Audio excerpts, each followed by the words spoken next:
Sorry for that 1 minute delay. I accidentally hit the done button instead of the start button. Uh, and I have no excuse. I actually have a couple of sips of coffee already in here. So when you look at the notes on this one, you're not going to see anything because unfortunately, I didn't have time to put it all back in and get back live within a minute or so. So, welcome to Morning Coffee, Tuesday, August 16th. Lee Roggenberg, hosting for Florida Lacrosse News. Welcome to the broadcast. If you haven't already done so, hit that subscribe button.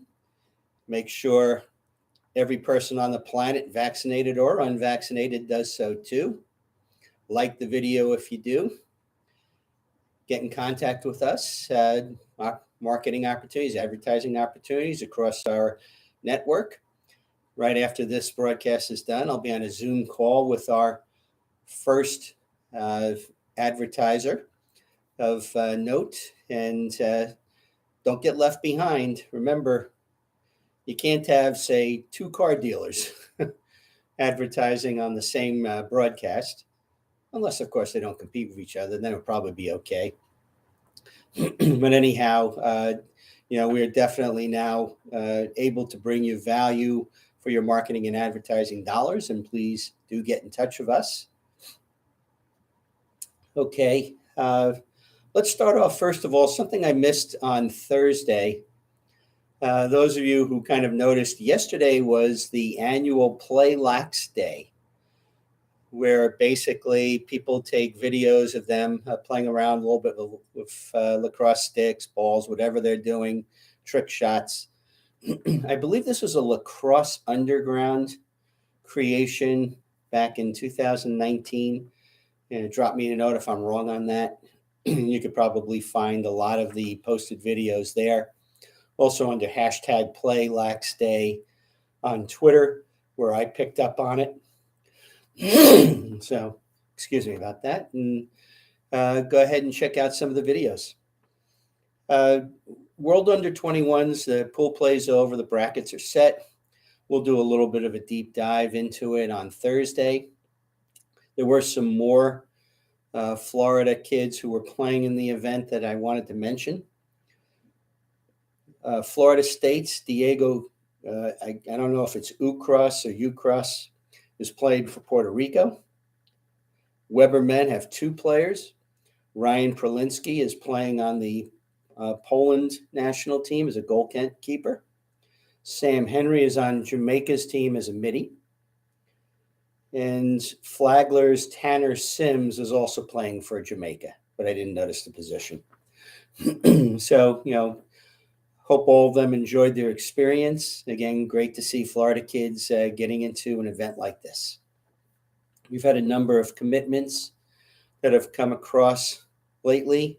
Hopefully all of them will do their questionnaires on the recruits.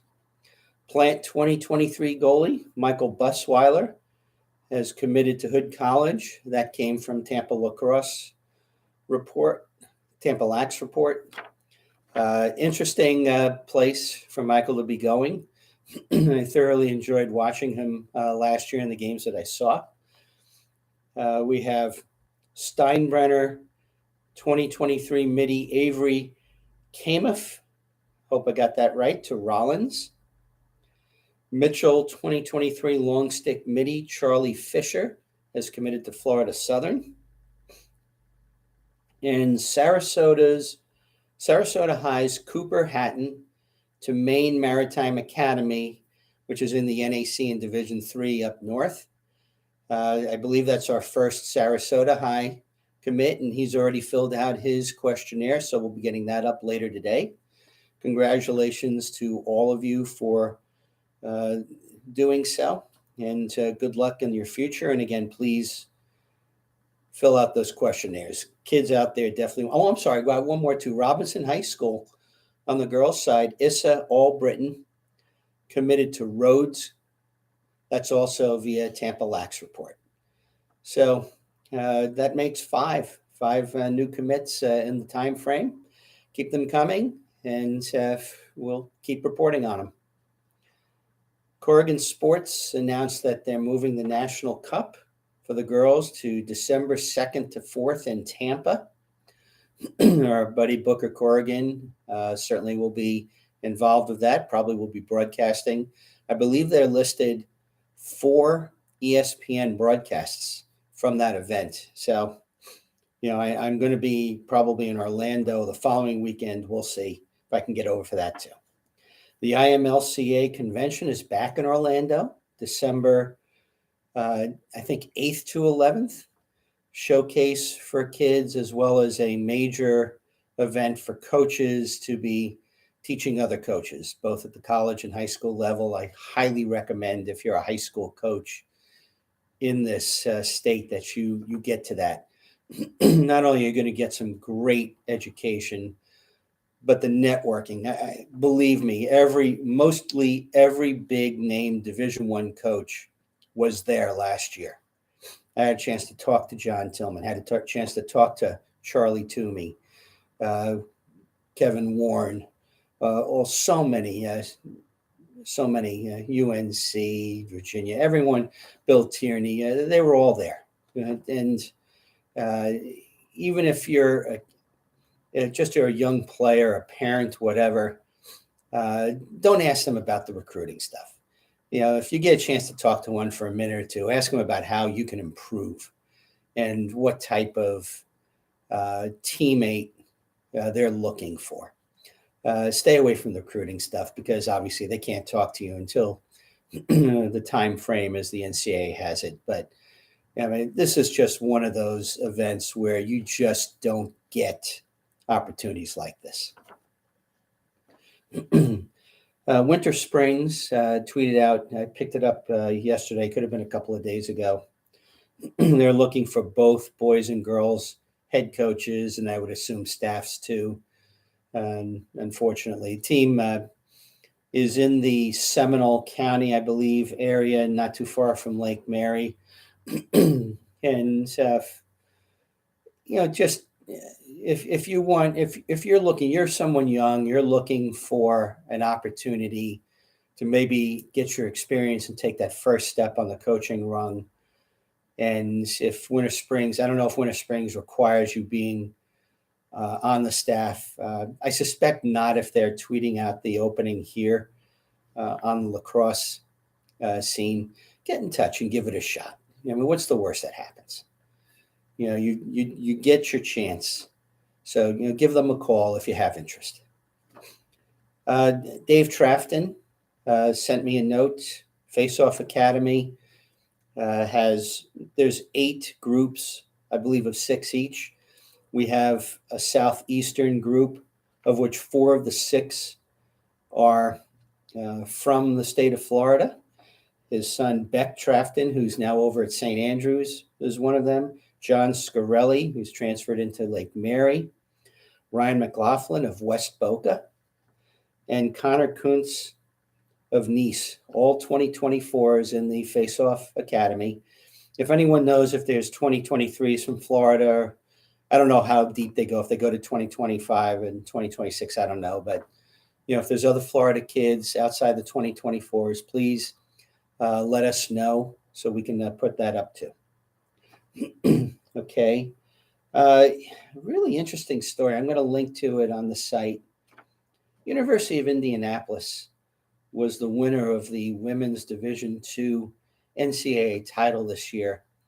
And yet yesterday they let their head coach go, James Delaney.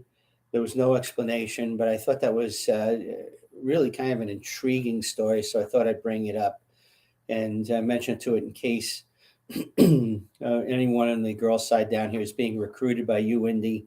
You might want to at least get the story.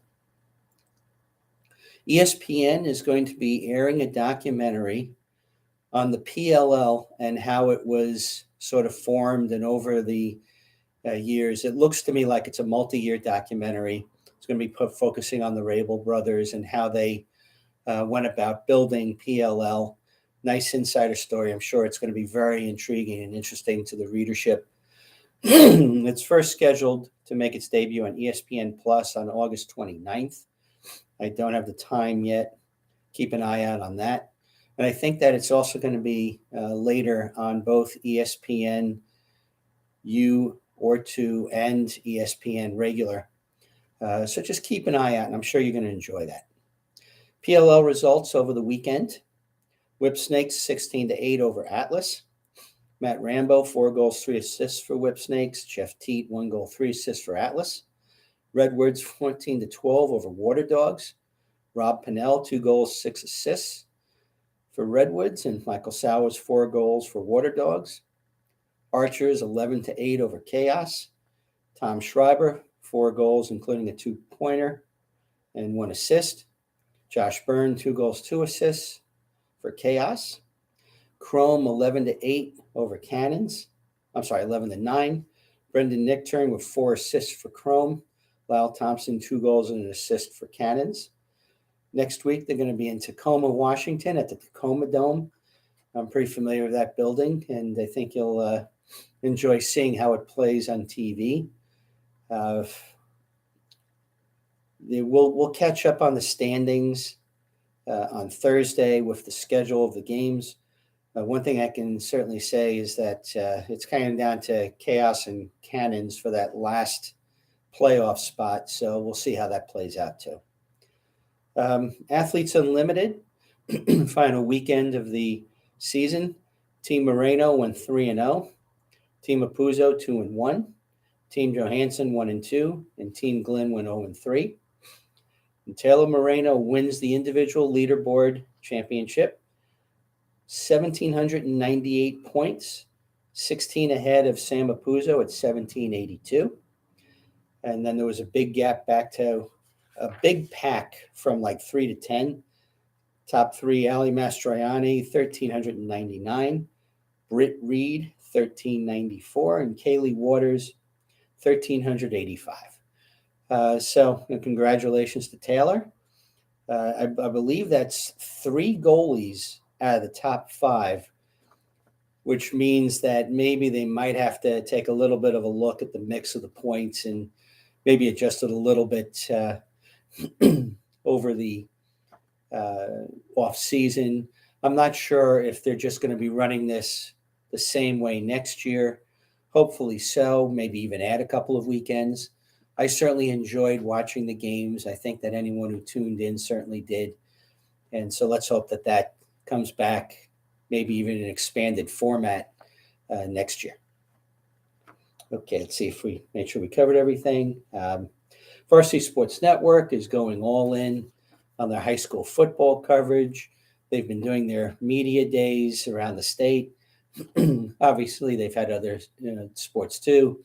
Volleyball's done their media with them too. But I'm certainly looking forward. They've been certainly showing a lot on the Twitter feeds about shows that are going to be around. I'm sure they're going to be doing in a lot of games. I don't know exactly what the deal is with NFHS versus what they can broadcast, but I can tell you that if you're a football fan, Varsity Sports Network certainly is a wonderful place to be watching, and they continue to grow, and we're very happy to be part of their content providing package. We're going to be discussing not only the advertising today, but also potential other content approaches with them through our product. And the future looks very bright for that. Okay, so we'll see you back on Thursday at 8:30 a.m. Always remember, grow the game, respect the game, honor the game. This is Lee Roggenberg, Florida Lacrosse News, saying, see you Thursday morning and so long from the Sunshine State.